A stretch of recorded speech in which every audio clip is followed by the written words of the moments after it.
Welcome to the BJ Show. Let's rock and roll. Rock and roll. Come on, everybody. Let's lose control. Brad and John, they're the ones to follow. Yeah, ready for the ride. It's the BJ Show. BJ Show. It is the Brad and John Show. You can check us out at bjshow.co, bjshow.video, any of those sites, even westplextalk.com, they all work. My name is Brad. That is John Combest. Good morning to you, John. Morning to you, Brad. It is Tuesday, March 11th. For reference, this is the A block, which means we started just after the top of the hour. Interesting thing, do you really think that anybody who's under the age of 30, if you say it's 5 minutes after the top of the hour, do you think they understand what that means?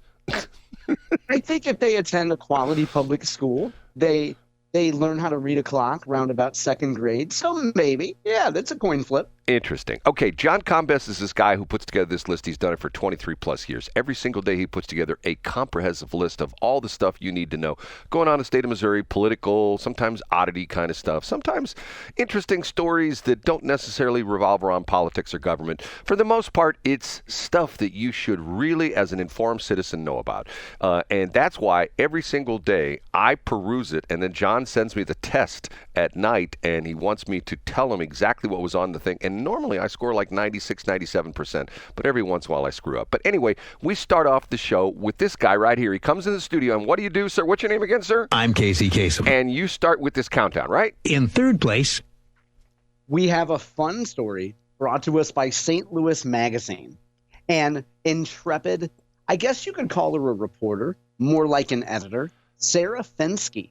Brad, you mentioned in the intro that the type of stories that I link to. Now, I only link to stories that deal with Missouri state politics or our federal politics going on in D.C. Occasionally, I will link to media stories. I keep a pretty tight discipline here. And this is one of those media stories because a former Post-Dispatch reporter, a gentleman named Nick Pistor, who was at the Post-Dispatch, covered City Hall, I believe, from 2010 to 2016, I believe the Fenske piece says. And Nick Pistor is now an author, and he's working on a few things here and there. And one of the questions he had is, why does the St. Louis Post-Dispatch get free office space at City Hall? I mean, it seems like kind of an old-timey, antiquated thing, doesn't it, Brad? Well, it's interesting. You sent me that story yesterday, and I have a lot of different angles on this, but keep going with it, and then we'll talk about it afterwards. Yeah, sure. So one of the questions that Nick has for the folks at City Hall is the St. Louis Post-Dispatch, which is a private company, are they paying for their own private office in City Hall? Turns out the answer is no. Turns out, will the Post-Dispatch allow anybody else to come in? You know, since they're a private corporation, can anybody else apply to City Hall and say, hey, I want a little office space? For example, Nick Pistor, he wants an office at City Hall. Why can't he just set up camp at City Hall and have his own office there? These are questions that nobody wants to answer, including the Post-Dispatch. Sarah Fenske reached out to the Post-Dispatch, according to her, and they don't really have anything to say about it. Nick, however, is undeterred. He keeps pushing. And in fact, he sent some pretty harshly worded letters around. Now, my favorite part of the story comes at the very end, because Sarah Fenske reaches out to, she describes it as a City Hall insider. It's somebody who works for Mayor Tashara Jones. It's a guy that works for Tashara. And the guy says, the quote from Sarah is, one City Hall insider thinks he has a pretty good idea of what Pistor wants. Mischief, he theorizes, and a free office. So I love the fact that according to this Tashara Jones consultant, Nick Pistor is trying to create mischief, but I think he's asking some serious questions. Why should the Post-Dispatch, of all people, be able to get free office space in City Hall? What do you think about this, Brad? John, I agree with him. And once again, this is old school kind of stuff. I read the article you sent me. It's sort of interesting because it talked about the fact that the Globe Democrat used to have an office there, and the office still exists, but they store Christmas decorations. Christmas decorations. I think we have to say holiday decorations. Holiday Brad. decorations. I don't think we can say Christmas. I can't say Christmas anymore. Okay. There's a couple different reads on this. First, I find it fascinating that news organizations that brag about we are transparent are opaque, and I give the example of, in this case, the Post-Dispatch, and also in the case of KWMU, St. Louis Public Radio, where, I made fun of it last week when I said I was buying KWMU and I was going to, but yet the purchase price and all the details will be released within the next 10 to 20 years. See, why is it that organizations that beat their chest about, hey, we're the news organization and we believe in freedom of the press, are the ones who stand so hard against freedom of the press when it's their dog that's in the fight? Get what I'm saying, John? I do, yeah. And we've seen that in Missouri state government, too. We've seen some folks, if you press some of these progressive, nonprofit, quote unquote, journalism content farms of their funding, they might point you to a website or two, but they certainly don't want to talk about it, Right. And if anything, this is why I'm the oddball. Okay. I have told you when we first started this show, I said, nothing's pretty much off limits. I mean, your personal life is off limits. My personal life is, to a certain extent, not off limits because I talk about my goofy personal life all the time. But the point is, for example, right before we came on the air, there was a previous aired segment talking about, it was the segment we did about Mike Elam and Bill Eigel and Jason Law. And we've had Eagle on the show several times. We've had Mike Elam on the show several times. And Eagle. Now, is Eagle a cross between Eigel and Elam? Did I say Eagle? Bill Eagle? Bill Eigel. Yeah, the Eagle. Let the Eagle soar, Brad. Okay, look, the Eagle is sore right now. But anyway, I've had, I will say once again, Jason Law, we've never had you on the show before. I've met you once. You can call me 314-280-8880. Come on the air. And you can say whatever you want. You can say all sorts of goofy things. I don't care. I mean, once again, I don't view myself as, the interesting thing when you go through journalism school, they talk about your job as a gatekeeper. Okay, maybe they don't anymore, but in my day they did.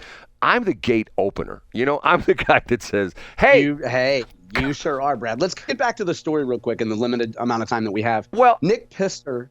Go ahead, Brad. Well, why is it? I agree with it. Why, if the Post-Dispatch has space there, why doesn't Channel 5 and Channel 4 and Channel 2 and St. Louis Magazine and all of them have space there? They all should have a little bit of territory there. Yeah, I don't know, but the Post-Dispatch doesn't want to answer it. Clearly, City Hall doesn't want to answer it. Sarah Finsky can get a Tashara consultant to speak, on background with a cute quote, but nobody from City Hall will actually go on the record about it. For anybody who's interested, I would suggest, by the way, as a personal testament to Nick Pistor and his writing ability, he wrote a fantastic book on two photographers who were racing. They were friends/frenemies, trying to race each other to get the best images in the Civil War era of Abraham Lincoln after Abraham Lincoln was assassinated. The book is called Shooting Lincoln.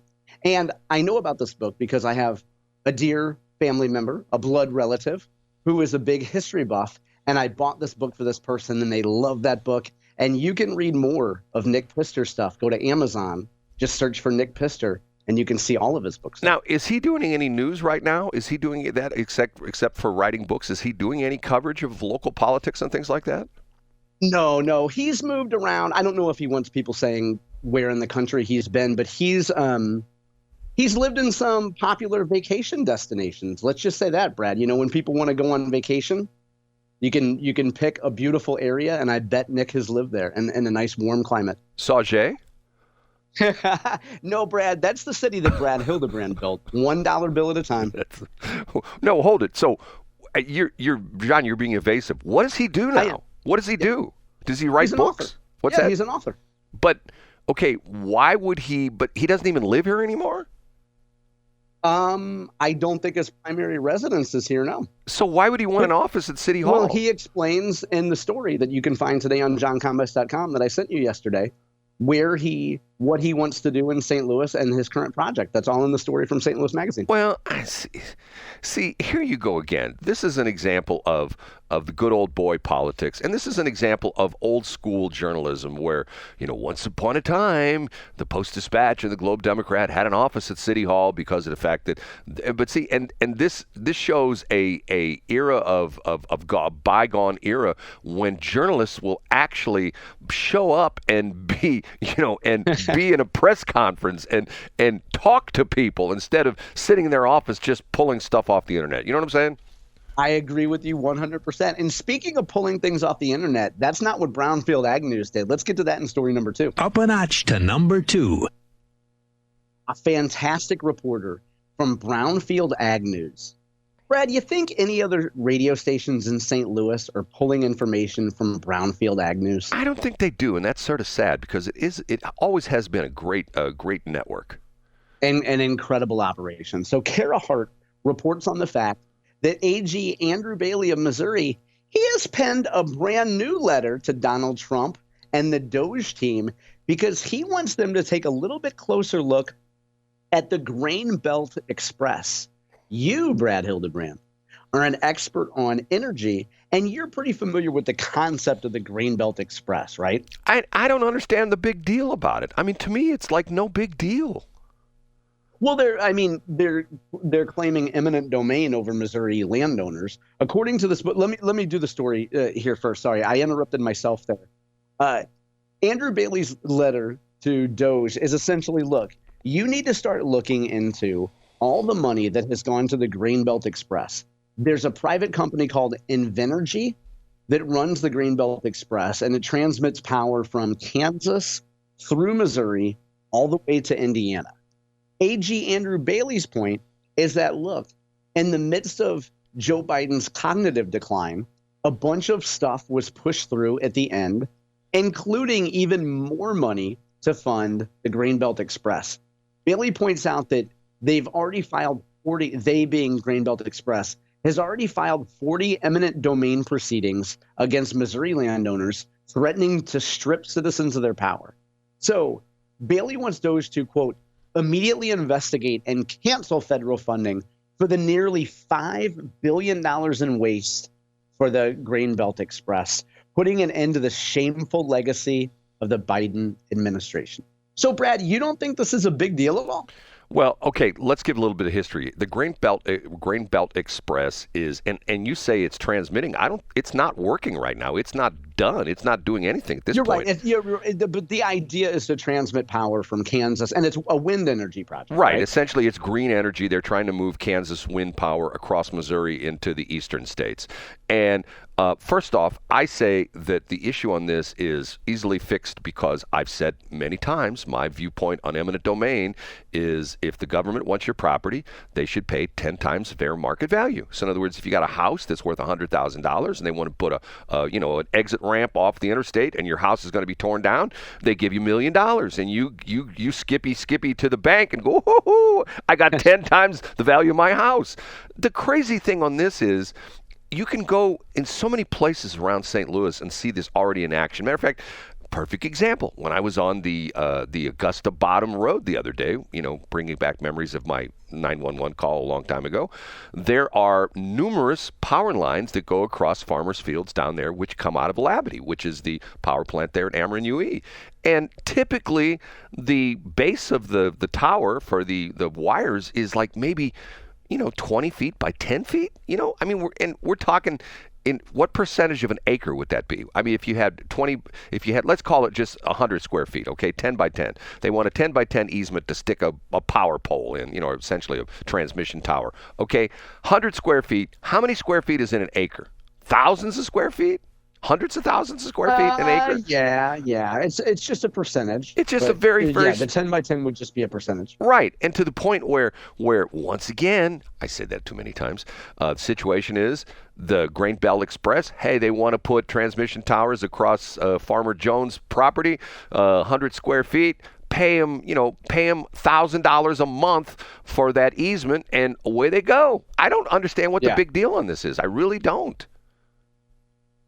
Well, I mean, I just think Grain Belt has been opposed by these landowners in northern Missouri since it was first announced. And I think anytime you go to farmers or you go to any landowner and you say, we need the right to that property for this, I just think, I mean, landowners are going to defend their land anytime somebody comes and tries to bully them. I understand. But what I'm saying is, once again, John, if I say to you, hey, John, I like your car a lot, and you go, and I go, what'd you pay for it? And you go, well, I paid $40,000 for it. And I said, John, I'll give you 20. And you go, no, I'm not giving you my car for 20. I paid 40 for it. And if I said, John, I'm giving you $200,000 for your car, how quick do you pull out that title and sign it over to me? I see what you're saying. I was interpreting your question as you saying, I don't see why landowners care. But what you're saying is you don't see why it would be a big deal for the Invenergies of the world to write a check to these landowners and call it a day. Make it worth their while. I mean, write the check and move on down the road. Now, to be fair, I don't know the type of program that this LLC, and they're privately, I guess they're the largest, from what I read, they're the largest private energy company in the United States. For all I know, they've made offers to these folks that have been rejected. So I don't know. I can't speak intelligently about it. Well, and they probably gave them crappy lowball offers is probably what they get. And they're going, well, if you don't give us this deal, we're going to go to the federal government. We're going to get it by eminent domain. Wrong. But here's the bigger question. The bigger problem is we have an antiquated grid system, electrical grid system. This is going to happen all over the country because of the fact that there's going to have to be new power poles put in and new transmission lines and backup lines and things like that. This is just like small little thing going across northern Missouri. And by the way, what is in northern Missouri? And the answer to that is not much. How's that, John? I don't know. I think you're a little salty because you tried to steal that windmill on top of the Alberici building. Brad, I think we're ready for story number one. The number one.